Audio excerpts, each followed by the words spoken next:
ಹ್ಮ್. ಈ ಆಕೃತಿಗಳ ವಿಸ್ತೀರ್ಣ ಕಂಡು ಹಿಡಿಬೇಕು. ಇವು ಹೆಂಗೆ ಮಾಡಬೇಕು ಒಂದು ಸ್ವಲ್ಪ ಅಡ್ಜಸ್ಟ್ಮೆಂಟ್ ಮಾಡ್ಕೋರಿ. ಹಂಗೆಲ್ಲ ಒಂದು ರೀತಿಯಿಂದ ಗಣಿತಗಳು ಇವು ಈ ಆಕೃತಿ ವಿಸ್ತೀರ್ಣ ಕಂಡು ಹಿಡಿಬೇಕಾದ್ರೆ ಹೆಂಗೆ ಮಾಡಬೇಕು ಅನ್ನೋದು ತಿಳ್ಕೊಬೇಕು ನೀವು. ತಿಳಿತಲ್ಲ?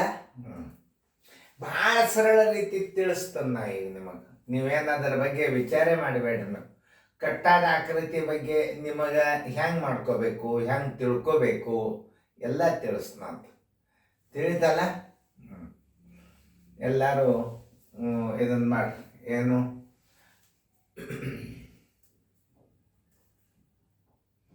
ಲೆಕ್ಕ ಮಾಡ್ರಿ. ನೋಡ್ರಿ, ಇಲ್ಲಿದಿಂದ ಇಲ್ಲೇ 3 ಸೆಂಟಿಮೀಟರ್. ಆಮೇಲೆ ಇಲ್ಲಿದಿಂದ ಇಲ್ಲಿ ಎಷ್ಟದ 5 ಸೆಂಟಿಮೀಟರ್. ಇಲ್ಲಿದಿಂದ ಇಲ್ಲಿ 3 ಆಕೃತಿ ಆಗಿಬಿಡ್ತಾವ ನಿಮಗೆ. ಇಲ್ಲೊಂದು ಆಕೃತಿ, ಆಮೇಲೆ ಇಲ್ಲೊಂದು ಆಕೃತಿ. ಈ 3 ಆಕೃತಿಗಳು ವಿಸ್ತೀರ್ಣ ಕೂಡಿಸಿಬಿಟ್ರೆ ಅದು ಬಂದು ಬಿಡ್ತದೆ. ಇಷ್ಟೆಲ್ಲ ನಿಮಗೆ ತಿಳಿಸಿ ಹೇಳಿನೂ ಮಾಡಿ. ಸರಿಯಾಗಿ ತಿಳ್ಕೊಂಡು ಮಾಡಬೇಕು.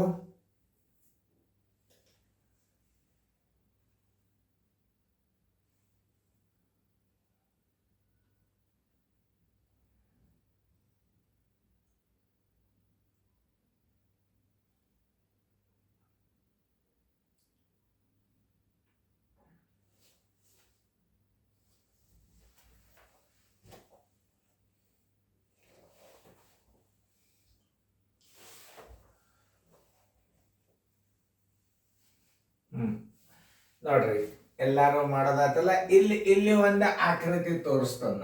ಇದು ನೋಡ್ರಿ, ಇಲ್ಲಿದಿಂದ ಇಲ್ಲಿಗೆ ಒಂದು ಆಕೃತಿ. ಇದೊಂದು ಆಕೃತಿ ಮಾಡ್ಕೋರಿ, ಇದೊಂದು ಆಕೃತಿ ಮಾಡ್ಕೋರಿ. ಇಷ್ಟೇ ನಾವು ಆಕೃತಿ ತಿಳ್ಕೊಳು. ಇಷ್ಟು ನಾನು ನಿಮ್ಗೆ ಗೊತ್ತಾ ಹಾಕಿನೂ ಅಷ್ಟ್ರ ಮೇಲೆ ಮಾಡಿ.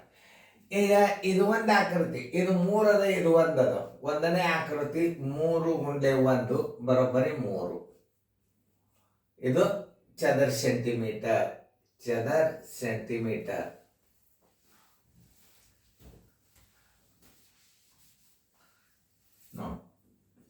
3 ಗುಂಡ್ಲೆ 1, 3 1 3 ಚದರ ಸೆಂಟಿಮೀಟರ್.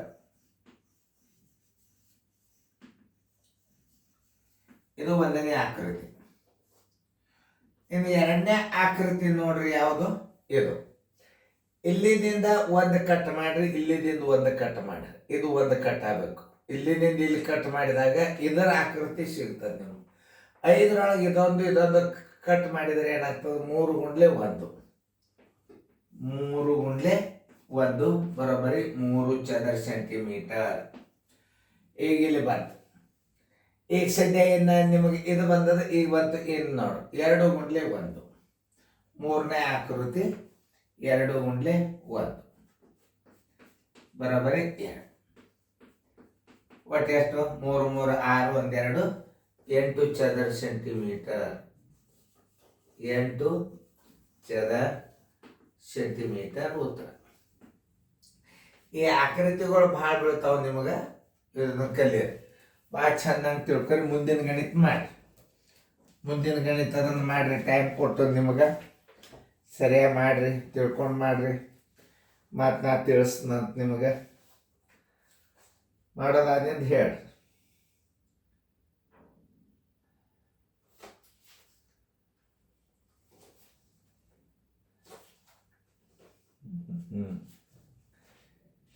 ಇನ್ನು 2ನೇ ಆಕೃತಿ ನೋಡ್ರಿ. ನಿಮ್ಗೆ ನಿಮಗೆ ತಿಳಿಸಿ ಹೇಳ್ತಾನು. ನೀವು ಇದನ್ನು ಪೂರ್ತಿ ಒಂದು ಆಕೃತಿ ವಿಸ್ತೀರ್ಣ ಮೊದಲು ತಕ್ಕೋಬೇಕು. ಆಮೇಲೆ ಇದು ಕಟ್ ಆದದ ಭಾಗ 1, ಇದನ್ನೊಂದು ಮೈನಸ್ ಮಾಡಿಬಿಡ್ಬೇಕು. ಪೂರ್ಣ ಆಕೃತಿ ವಿಸ್ತೀರ್ಣ, ಪೂರ್ಣ ಆಕೃತಿಯ ವಿಸ್ತೀರ್ಣ, ಪೂರ್ಣ ಆಕೃತಿಯ ವಿಸ್ತೀರ್ಣ, ಆಕೃತಿಯ ವಿಸ್ತೀರ್ಣ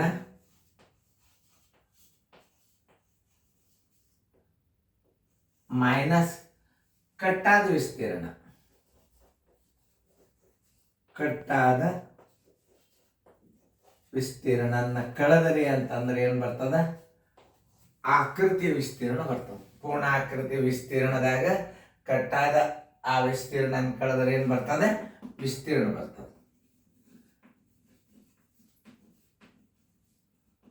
ವಿಸ್ತೀರ್ಣ 3 3 9. 3 ಗುಂಡ್ಲೆ 3 ಬರೋಬ್ಬರಿ 9 ಚದರ ಸೆಂಟಿಮೀಟರ್. ಇನ್ನು ಕಟ್ ಆದದ್ದು ಇಲ್ಲಿ ನೋಡಿ 0.5, ಇಲ್ಲಿದಿಂದ ಇಲ್ಲಿಗೆ 0.5, ಇದು 1 ನೋಡ್ರಿ. 0.5 ಇಂಟು 1 ಬರೋಬ್ಬರಿ 0.5 ನೋಡ್ರಿ.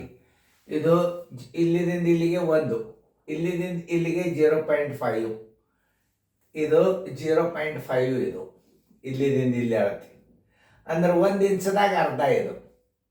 ಆಮೇಲೆ ಇಲ್ಲಿ ಏನಾಗಿದೆ, ಇಲ್ಲಿದಿಂದ 1, ಇಲ್ಲಿದಿಂದ 1, ಇಲ್ಲಿದಿಂದ 1, ಇಲ್ಲಿದಿಂದ 1, ಅದನ್ನೊಂದು ಕಡೆ ಅಂದ್ರೆ 1 ಗುಂಡ್ಲೆ 1 ಬರೋಬ್ಬರಿ 1 ಚದರ ಸೆಂಟಿಮೀಟರ್. ಕಟ್ಟಾದ ಆಕೃತಿ ಎಷ್ಟಾಯ್ತು? 1.5 ಚದರ ಸೆಂಟಿಮೀಟರ್. ಆಕೃತಿ ವಿಸ್ತೀರ್ಣ ಬರೋಬ್ಬರಿ, ಆಕೃತಿಯ ವಿಸ್ತೀರ್ಣ ಬರೋಬ್ಬರಿ 9 ಚದರ ಸೆಂಟಿಮೀಟರ್ ಮೈನಸ್ 1.5 ಕಟ್ಟಾದ 10 5 ಆದ್ರೆ 5, 9 2 ಆದ್ರೆ 7, 7.5 ಚದರ ಸೆಂಟಿಮೀಟರ್. ನೋಡಿ ಹೆಂಗ್ ಮಾಡ್ಬೇಕು ಮುಂದೆ. ನೀವು ಒಂದು ಸ್ವಲ್ಪ ಪ್ರಾಕ್ಟೀಸ್ ಆತಂದ್ರೆ ಬರ್ಲಿಕ್ಕೆ ಚಾಲು ಆಗ್ತಾವ. ಈ ಪ್ರಾರಂಭದಾಗ ಹಾಕಿದ್ ನಾನು, ಮುಂದಿನ ಗಣಿತಗಳನ್ನು ನೀವು ಮಾಡ್ರಿ, ಚಂದಂಗೆ ತಿಳ್ಕೊಂಡು ಮಾಡ್ರಿ, ಮಾಡಿದಿಂದ ಗೊತ್ತಾಗ್ತದೆ ನಿಮ್ಗೆ. ಓಕೆ, ಎಲ್ಲರಿಗೂ ತಿಳಿದಲ್ಲ? ಇದು ನೋಡಿ, ಇಲ್ಲಿದಿಂದ ಇಲ್ಲಿಗೆ ಒಂದು ಆಕೃತಿ ತಗೋಬೇಕು, ಇಲ್ಲಿದಿಂದ ಇಲ್ಲಿಗೆ ಒಂದು ಆಕೃತಿ ತೆಗಿಬೇಕು, ಇಲ್ಲಿದಿಂದ ಇಲ್ಲಿ ಅಂದ್ರೆ 3 ಗುಂಡ್ಲೆ 1 ರೈಟ್. ಇಲ್ಲಿದಿಂದ ಇಲ್ಲಿಗೆ 1, ಇಲ್ಲಿದಿಂದ ಇಲ್ಲಿಗೆ ಎಷ್ಟಾಗ್ತದೆ ಅಂದ್ರೆ 5ರೊಳಗೆ ಇದು 1, ಇದೊಂದು ಮೈನಸ್ ಮಾಡಿದ್ರೆ 3 ಆಯ್ತು. 3 ಗುಂಡ್ಲೆ 1, 2 ಗುಂಡ್ಲೆ 1, ಟೋಟಲ್ 8 ಚದರ ಸೆಂಟಿಮೀಟರ್. ಇಲ್ಲಿ ಪೂರ್ಣ ಆಕೃತಿ ವಿಸ್ತೀರ್ಣ 3 3 9 ಚದರ ಸೆಂಟಿಮೀಟರ್ ಪೂರ್ತಿ ತಕ್ಕೋರಿ. ಇದು 0.5, ಇದು ಇಲ್ಲಿದಿಂದ ಇಲ್ಲಿಗೆ ಏನದ 1, ಇಲ್ಲಿದಿಂದ ಇಲ್ಲಿಗೆ 1, 0.5, 0.5 ಇಂಟು 1 ಬರೋಬರಿ 0.5 ಚದರ ಸೆಂಟಿಮೀಟರ್. ಇಲ್ಲಿದಿಂದ ಇಲ್ಲಿಗೆ 1, ಇಲ್ಲಿದಿಂದ ಇಲ್ಲಿ 1 ಕಟ್ಟಾದದ್ದು ಅಂದ್ರೆ ಏನಾಯ್ತು? 1 ಗುಂಡ್ಲೆ 1 1 ಚದರ ಸೆಂಟಿಮೀಟರ್. 1.5 ಚದರ ಸೆಂಟಿಮೀಟರ್ ಏನದು ಕಟ್ಟಾದ ವಿಸ್ತೀರ್ಣ. ಕಟ್ಟಾದ ವಿಸ್ತೀರ್ಣ, ಕಟ್ಟಾದ ವಿಸ್ತೀರ್ಣವನ್ನ ನೀವೇನ್ ಮಾಡಬೇಕು? ಪೂರ್ಣ ಆಕೃತಿಯ ವಿಸ್ತೀರ್ಣದೊಳಗೆ ಕಳಿಬೇಕೇನು ಅಂದ್ರೆ 9.0 ಮೈನಸ್ 1.5 ಬರೋಬರಿ 7.5 ಚದರ ಸೆಂಟಿಮೀಟರ್. ಮುಂದಿನ ನೀವು ಅಂದಾಜು ಮೇಲೆ ಆಕೃತಿಗಳನ್ನ ನೀವು ಉತ್ತರ ಬಿಡಿಸ್ಬೇಕಾಗ್ತದ. ಲಕ್ಷ ಕೊಟ್ಟು ನೋಡ್ರಿ, ಒಂದು ವಿಧಾನ ಹೇಳ್ತೀನಿ ನಿಮಗೆ. ನೀವು ಮನೆ ಒಳಗೆ ಹೆಚ್ಚು ರಿವಿಷನ್ ಮಾಡ್ಕೊಂಡು ಹೋಗ್ರಿ, ಅಭ್ಯಾಸನ ಹೋಮ್ವರ್ಕ್ ಅಂತ ಮಾಡ್ರಿ ಮನೆ ಒಳಗೆ. ಎಲ್ಲಾರ ಮನೆಯಾಗ ಎಲ್ಲರಿಗೂ ಮೊಬೈಲ್ಗೆ ಅಭ್ಯಾಸ ಬರ್ತದೆ. ಆಮೇಲೆ ಅಷ್ಟು ಅಭ್ಯಾಸ ನೀವು ಕ್ರಮಬದ್ಧವಾಗಿ ನೀವು ಮನೆ ಒಳಗೆ ಒಂದು ಸ್ಟಡಿ ಮಾಡೋದು, ಕೋಚಿಂಗ್ ಕ್ಲಾಸ್ನಾಗ ಒಂದು ಸ್ಟಡಿ ಮಾಡೋದು. ಕೋಚಿಂಗ್ ಕ್ಲಾಸ್ದಾಗಿನ ಅಭ್ಯಾಸದ ಪರೀಕ್ಷೆ ಅವರು ತಗೋತಾರೆ. ನೀವು ಮನೆ ಒಳಗೆ ನೀವು ನನ್ನ ಅಭ್ಯಾಸನ ಕ್ರಮಬದ್ಧವಾಗಿ ಮಾಡಿದ್ದು ನಾ ತಗೋತಾವ, ನನ್ನ ಪೇಪರ್ಗಳು ಬರ್ತಾವ. ಅಲ್ಲಿ ಕೋಚಿಂಗ್ ಕ್ಲಾಸ್ದಾಗಿನ ಅಭ್ಯಾಸಕ್ಕೆ ನನ್ನ ಪೇಪರ್ಗಳು ಅವಕ್ಕೆ ಎರಡು ಜೋಡಿಸ್ಬಾರ್ದು. ಯಾಕಂದ್ರೆ ನೀವು ಡೈಲಿ ವರ್ಕ್ ಮಾಡ್ರಿ, ನೀವು ನನ್ನ ದಿನಾಲು ನಂದು ಹೋಮ್ವರ್ಕನ್ನು 1 ತಾಸು ಮಾಡ್ರಿ. ನೀವು ಆ ಕೋಚಿಂಗ್ ಕ್ಲಾಸ್ ತವ್ರದ್ದು ಅಭ್ಯಾಸಕ್ಕೆ ನನ್ನ ಅಭ್ಯಾಸಕ್ಕೆ ಹೊಂದಾಣಿಕೆ ಆಗೋದಿಲ್ಲ. ನೀವು ಕ್ರಮಬದ್ಧವಾಗಿ ನನ್ನ ಅಭ್ಯಾಸ ಪರ್ಫೆಕ್ಟ್ ಮಾಡಿದ್ರೆ ಅವರು ಕೋಚಿಂಗ್ ಕ್ಲಾಸ್ನಾಗ ಬಡ ಬಡ ಬಡ ಬಡ ನೀವು ಉತ್ತರ ಕೊಡ್ತೀರಿ, ಅವ್ರಿಗೆ ಭಾರಿ ಸಂತೋಷ ಅನ್ನಿಸ್ತದೆ. ನನ್ನ ತತ್ವ ಒಟ್ಟು ಸರ್ವತೋಮುಖದಿಂದ ಮಗು ಶಾಣೆ ಆಗಬೇಕು. ಮನೆಯಿಂದ ಹೋಮ್ವರ್ಕ್ ಮಾಡಿಸ್ಬೇಕು. ಮನ್ಯಾಗ ಹೋಮ್ವರ್ಕ್ ಮಾಡಿಸೋದ್ರಿಂದ ಅಲ್ಲಿ ಸರ್ಗಳು ಬಂದ್ಕೊಳ್ಳಿ, ಜೋಶಿ ಸರ್ ವಿಡಿಯೋ ಅಭ್ಯಾಸ ಮಾಡಿ ಬಂದಿ ಅನ್ಪ, ಹ್ಞೂ ರೀ ಸರ್, ಅವ್ರಿಗೆ ಎಷ್ಟು ಖುಷಿ. ಇದು ಈ ವಿಡಿಯೋ ಎಲ್ಲರಿಗೂ ಸಂತೋಷ, ಎಲ್ಲರಿಗೂ ಸಂತೋಷ. ರಿಸಲ್ಟ್ ಯಾರು ಬೇಕಾದವ್ರು ಮಾಡ್ಬೋದು, ಬೇಕಾದವ್ರ ಮನ್ಯಾಗ ಕೂತ್ ಕಲಿಬೋದು, ಮನೆಯೊಳಗೆ ಹುಡುಗರು ತಯಾರು ಮಾಡ್ಬೋದು. ಕೋಚಿಂಗ್ ಕ್ಲಾಸ್ನಾಗ ಎಷ್ಟೋ ಕೋಚಿಂಗ್ ಕ್ಲಾಸ್ಗಳಿಗೆ ಗಣಿತ ಶಿಕ್ಷಕರು ಇಲ್ಲಂತ ನಮಗೆ ಮೆಸೇಜ್ ಹಾಕ್ತಿರ್ತಾರೆ. ಇದೇನಿಲ್ಲ, ಒಬ್ರು ಗಣಿತ ಸೈನ್ಸ್ ಇದ್ದವ್ರು ಇದನ್ನು ಅವ್ರ ಮುಂದೆ ಕೈಯಾಗ ಕೊಟ್ರೆ ಇದನ್ನು ಸೋಮ ಬಡ ಬಡ ಬಡ ನೀರು ಕುಡ್ದಂಗೆ ನಿಮಗೆ ಅಭ್ಯಾಸ ಹೇಳಿಬಿಡ್ತಾರೆ. ಕ್ರಮಬದ್ಧವಾದ ಈ ಕಟ್ಟಾದ ಆಕೃತಿ ವಿಸ್ತೀರ್ಣ ಭಾಳ ಅಂದ್ರೆ ಭಾಳ ವಿಶೇಷವಾಗಿ ಭಾಳ ವಿಡಿಯೋಗಳನ್ನು ಕೊಡ್ತಾನೆ ನಾನು ನಿಮಗೆ. ಇದೆಲ್ಲ ಎಸ್ ಸೀರಿಯಲ್ ಇದು ನಿಮಗೆ ನವೋದಯ NCB ನವೋದಯ ಇದು ಜನರಲ್ ಆಗಿ ಈ ಗಣಿತಗಳನ್ನು ಅಭ್ಯಾಸ ಮಾಡಿಬಿಟ್ರೆ ನೀವು ಸೈನಿಕ್ ಸ್ಕೂಲನ್ನು ಆಗ್ತದೆ, ಕಿತ್ತೂರು ಆಗ್ತದೆ ಎಲ್ಲ. ಮತ್ತು ಇದು ಬ್ಯಾಂಕಿನ ಪರೀಕ್ಷೆಗೆ ಸಹಿತ ಈಗ ಒಳಗೆ ಹಾಕ್ಲಿಕ್ಕೆ ಹತ್ತಾರಂತ ನಾ ಕೇಳೀನಿ. ಬ್ಯಾಂಕಿನ ಎಕ್ಸಾಮ್ ಸಹಿತ ಹೆಲ್ಪ್ ಅದ ಇದೇ ಅಂದ್ರೆ ವಿಸ್ತೀರ್ಣಕ್ಕಿಂತಲೂ ಆ ಗಣಿತಗಳು ಭಾಳ ಭಾರಿ ಭಾರಿ ಗಣಿತಗಳು. ಒಂದು ನಿಮ್ಮ ಕಾಮನ್ ಸಂಭಾವನೀಯ ಒಂದು ವಿಡಿಯೋ ಮಾಡ್ತದೆ. ನಾವೊಂದು 400 ಗಣಿತದ್ದು ಮಾಡ್ತಾನೆ. ಅದು ಒಂದು ರಿವಿಷನ್ ಮಾಡಿಬಿಡಿ, ನೀವು ಎಲ್ಲ ಪರೀಕ್ಷೆಗೆ ನೀವು ಪಾಸ್ ಆಗ್ಬೋದು. Up to 10th level, 9th ಅದಾವ್ರು, 8th ಅದಾವ್ರು. ನೀವು 1ರಿಂದ 300 ಗಣಿತ ನವೋದಯದ್ದು ಬರ್ತಾವೆ. ಆಮೇಲೆ ಮುಂದಿನ ಹೆಚ್ಚಿನ ಕ್ಲಾಸದ್ದು ಬರ್ತಾವೆ. ಅದ್ರಾಗ ನೋಡ್ರಿ ಈಗ ವಿಡಿಯೋಗಳು ಮಾಡಿ ಹಾಕ್ಲಿಕ್ಕತ್ತಾರೆ. ಎಷ್ಟು ಶಣ್ಯರು ಪಠ್ಯ ಪುಸ್ತಕದ ಬಗ್ಗೆ ವಿಡಿಯೋಗಳನ್ನು ಮಾಡಿ ಹಾಕ್ಲಿಕ್ಕತ್ತಾರ. ಎಷ್ಟೋ ಮೇಡಮ್ಗಳು ಎಷ್ಟು ಚಂದ ತಿಳಿಸಿ ಹೇಳ್ತಾರ. ಅವತ್ತೊಂದು ನೋಡ್ರಿ, ಹಾಳು ಹರಟಿ ನೋಡಬೇಡ್ರಿ. ಆ ಮೊಬೈಲ್ದೊಳಗೆ ಏನು ಅಭ್ಯಾಸ ಬರ್ತದಲ್ಲ ಅದನ್ನು ಲಕ್ಷ್ಯ ಕೊಟ್ಟರೆ ವಿದ್ಯಾರ್ಥಿಗಳು ನೋಡಬೇಕು, ಪೇರೆಂಟ್ಸನ್ನು ನೋಡಬೇಕು.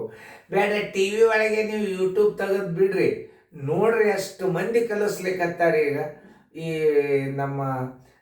ನನ್ನ ಅಂದಾಜು ಇದರದಿಂದ ಮೊಬೈಲದಿಂದ ಒಳ್ಳೆಯದನ್ನು ನೀವು ಆಯ್ಕೆ ಮಾಡ್ಕೊಂಡು ಬಿಟ್ರೆ ನೀವು ಮನೆಯೊಳಗೆ ಎಲ್ಲ ಎಂಟ್ರೆನ್ಸ್ ಎಕ್ಸಾಮ್ಗಳನ್ನು ಪಾಸ್ ಆಗ್ಬೋದು. ಎಷ್ಟು ಮಂದಿ ಶಾಣ್ಯರ್ ಗಣಿತ ಹಾಕಿರ್ತಾರೆ. ನಾನು ಎಷ್ಟೋ ಅವರಿಂದ ನಾ ಕಲ್ತು ನಿಮಗೂ ತಿಳಿಸ್ಲಿಕ್ಕತ್ತನ್ನ. ಎಲ್ಲ ಗಣಿತ ನಮಗೆ ಬರ್ತಾವಂತ. ಈಗ ನಾ ಎಡ್ತದ ಅಭ್ಯಾಸ ಹೇಳ್ಬೇಕು, ಎಡ್ತ ಸರ್ದು ನಾ ವಿಡಿಯೋ ನೋಡ್ತಾನು. ನಾವು ದೊಡ್ಡವರು, ನಾವು ಯಾಕೆ ನೋಡ್ಬೇಕು ಈ ಭಾವನೆ ಇಲ್ಲ. ಅತಿ ಸಣ್ಣವ್ರು ಶಾಣ್ಯರಿದ್ರೆ ಅವ್ರ ಜೋಡಿ ಫ್ರೆಂಡ್ಶಿಪ್ ನಂದು. ಯಾಕಂದ್ರೆ ಅವ್ನು ಏನಾರ ವಿದ್ಯೆ ಸಿಗ್ತದೆ ನಮಗೆ, ಈ ಭಾವನೆ ಇರ್ಬೇಕು ನಮಗೆ. ವಿದ್ಯೆ ಸಿಗ್ತದಂದ್ರೆ ಸಣ್ಣವ್ರು ಇರಲಿ ದೊಡ್ಡವ್ರು ಇರಲಿ, ಅವ್ರ ಹತ್ರ ವಿದ್ಯೆ ಐತಂದ್ರೆ ಅದನ್ನು ಕಲೀಲಿಕ್ಕೆ ಅವ್ರ ಜೋಡಿ ನಾವು ಫ್ರೆಂಡ್ಶಿಪ್ ಮಾಡ್ಕೋಬೇಕು. ಪ್ರತಿಭಾವಂತ ವಿದ್ಯಾರ್ಥಿಯ ಸಂಗಡ ವಿದ್ಯಾರ್ಥಿಗಳು ಫ್ರೆಂಡ್ಶಿಪ್ ಇರಬೇಕು. ಮೈಗಳ ವಿದ್ಯಾರ್ಥಿಗಳು, ಸೋಮಾರಿ ವಿದ್ಯಾರ್ಥಿಗಳು ಅವರಿಂದ ನೀವು ದೂರ ಇದ್ದೀರಿ ಅಂದರೆ ನಿಮಗೆ ಏನಾಗ್ತದೆ, ಫಲಿತಾಂಶ ಸಿಗ್ತದೆ, ತಂದೆ ತಾಯಿ ಸಂತೋಷ ಆಗ್ತದೆ. ಮತ್ತು ವಿಡಿಯೋ ಕೋಚಿಂಗ್ ಕ್ಲಾಸ್ ಜೋಶಿಯವ್ರ ಯೂಟ್ಯೂಬ್ ಚಾನಲ್ ಭಾಳ ಹೆಲ್ಪ್ ಆತಂತ ಅವ್ರಂದ್ರೆ ನನಗೆ ಸಂತೋಷ. ರಿಸಲ್ಟ್ ಯಾರೇ ಮಾಡಲಿ, ಅವರು ಯಾವ ಕೋಚಿಂಗ್ ಕ್ಲಾಸ್ನವ್ರು ಮಾಡಲಿ, ಪಾಲಕರು ಮಾಡ್ಕೊಳ್ಳಿ, ಮತ್ತು ಕಲ್ತು ವಿದ್ಯಾರ್ಥಿಗಳು ಮಾಡ್ಕೊಳ್ಳಿ, ಒಟ್ಟು ಜೋಶಿ ಸರ್ ವಿಡಿಯೋದಿಂದ ನಮ್ಮ ರಿಸಲ್ಟ್ ಆತಂತ ಅಂದರು ಅಂತಂದ್ರೆ ಅದನ್ನು ನಾನೇ ರಿಸಲ್ಟ್ ಮಾಡಿದಟ್ಟು ಖುಷಿಯಾಗಿಬಿಡ್ತದೆ. ನಾನು ಇದನ್ನು ಸದುಪಯೋಗ ಮಾಡ್ಕೊಳ್ಳಿ. ಇದನ್ನು ಚೆಂದಂಗೆ ನಾ ದೂರ ಸರ್ದಾಗ ಫೇರ್ದಾಗ ಆಕೃತಿಗಳನ್ನು ತೆಗೆದು ನಾ ಎಷ್ಟು ಕಷ್ಟಪಟ್ಟು ನಿಮಗೆ ಇದನ್ನು ಮಾಡಬೇಕಾದ್ರೆ ಇದು ಬೆಂಗಳೂರು, ಇಲ್ಲೆಲ್ಲ ಕಟ್ಟಡ ಆವಾಜ್ ಇರ್ತದೆ, ರಾತ್ರಿ ಮಾಡ್ತಿರ್ತನು. ಈ ಶ್ರಮಕ್ಕೆ ಎಲ್ಲರೂ ಶೇರ್ ಮಾಡಿರಿ, ಸಬ್ಸ್ಕ್ರೈಬ್ ಆಗಿರಿ. ಇದು ನಿಮ್ಗೆ ಒಳ್ಳೆ ಮಾರ್ಗದರ್ಶನ ಆಗ್ತಾವೆ ಅಂದರೆ ವಿಡಿಯೋಗಳನ್ನು ಇವತ್ತು ನೀವು ಸಬ್ಸ್ಕ್ರೈಬ್ ಮಾಡಿ ನೀವು ಯೂಟ್ಯೂಬ್ ಚಾನಲ್ಗೆ ಆಶೀರ್ವಾದ ಮಾಡ್ಬೋದು. ಪೇರೆಂಟ್ಸು, ಟೀಚರ್ಸು, ನೋಡೋರು, ಎಲ್ಲರೂ ವ್ಯೂವರ್ಸು, ನೀವು ಎಷ್ಟು ಸಬ್ಸ್ಕ್ರೈಬ್ ಆಗ್ತೀರಿ ನಮಗೆ ಇನ್ನೂ ಒಂದು ಸ್ವಲ್ಪ ಮಾಡ್ಬೇಕಂತ ಶಕ್ತಿ ಬರ್ತದೆ. Thank you. ಎಲ್ಲರೂ ಚೆನ್ನಾಗಿ ಬರ್ಕೊರಿ. ಪೇರೆಂಟ್ಸ್ ಎಲ್ಲ ಚೆಕ್ ಮಾಡಿರಿ, ಟೀಚರ್ಗಳು ಚೆಕ್ ಮಾಡಿರಿ. ಮುಂದಿನ ಆಕೃತಿ ವಿಡಿಯೋ ಹಾಕ್ತೂ ಚೆಂದಂಗೆ ಬಿಡಿಸ್ರಿ.